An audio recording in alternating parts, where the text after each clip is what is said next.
Scan to unlock Sovi and ace your tests. Kinetic energy changes can be tricky, but we can solve this physics puzzle fast by looking at how force and velocity vectors interact right now.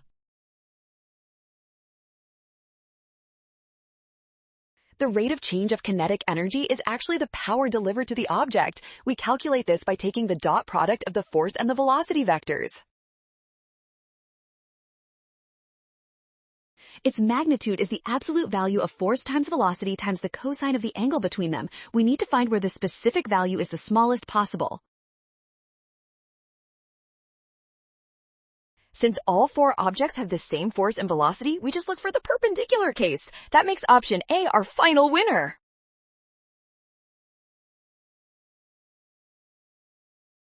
Well done! Scan the code. You can learn better with Sovi. Watch signs and avoid rush. Trust given values and check steps carefully.